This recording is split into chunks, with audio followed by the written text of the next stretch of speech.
ఒక సినిమాని బాగా స్టార్ట్ చేయాలన్నా, బాగా ఎండ్ చేయాలన్నా ఏ క్యారెక్టర్ స్ట్రాంగ్గా ఉండాలంటే అది విలన్ అనే అంటాను. ఎందుకంటే విలన్ని అంత పవర్ఫుల్గా అండ్ అంత మీనింగ్ఫుల్గా రాసుకుంటే అప్పుడే హీరో క్యారెక్టర్కి అంత ఎలివేషన్ వస్తుంది అండ్ పర్పస్ వస్తుంది. అండ్ అలాంటి ఒక క్యారెక్టర్ని ఎలా రాయాలో నా అజంప్షన్లో మాట్లాడుకునే ముందు hello all and welcome to my channel. Motive of the character. మూవీలో ఉన్న ప్రతి క్యారెక్టర్కి ఒక మోటివ్ ఉంటుంది, కానీ దానికి క్యారెక్టర్ ఎలా రియాక్ట్ అవుతుందో, ఏం డెసిషన్స్ తీసుకుంటుందనే విషయాలే ఆ క్యారెక్టర్ని హీరోవా లేదా విలన్ అని క్లారిఫై చేస్తాయి. అండ్ దీనికి perfect example Brinda web series. ఇందులో స్టార్టింగే villain and hero characteristics decide చేసేస్తారు డైరెక్టర్.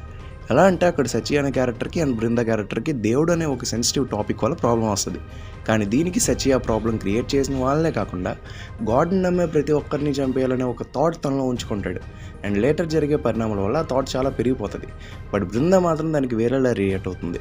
సో ఈ ఎగ్జాంపుల్తోనే అర్థమైంది అనుకుంటున్నా ఒక విలన్ క్యారెక్టర్ని బేసిక్గా ఎలా రాయాలో అండ్ హీరోతో ఎలా డిఫరెన్షియేట్ చేయాలో అని. మన మోటివ్ని అంత బాగా సెట్ చేసుకున్నా అది హార్డ్ హిట్టింగ్గా లేకపోతే ఒక నార్మల్ మ్యాన్ నుంచి విలన్గా అయ్యే ఆర్క్ అంత బాగా కనెక్ట్ అవుతుంది చూసే ఆడియన్స్కి. అందుకే జోకర్ సినిమా నుంచి బృందా, స్పైడర్, రాక్షసుడు ఇలా అన్ని సినిమాల్లో క్యారెక్టర్ ఆర్క్ రావడానికి వచ్చేసి చాలా హార్డ్ హిట్టింగ్గా ఉంటే మోర్ ఓవర్ మనం ఎమోషనల్లీ కనెక్ట్ అవుతాం ఆ విలన్ క్యారెక్టర్కి. కానీ తను చేయబోయే తప్పుగారా అనే ఫీలింగ్ కూడా వస్తుంది. సో ఇలాంటి కేసెస్లోనే విలన్కి మనం కనెక్ట్ అయినా తను గెలవాలని ఎప్పుడూ అనుకోం. సో అది గైస్, ఈ షార్ట్ అండ్ స్వీట్ వీడియోని రైటింగ్ ఏ విలన్. ఈ వీడియో చిన్నగా ఉన్న ఇన్ఫర్మేషన్ మాత్రం బాగానే ఉందని అనుకుంటూ సైనింగ్ ఆఫ్ సినీ మ్యాన్.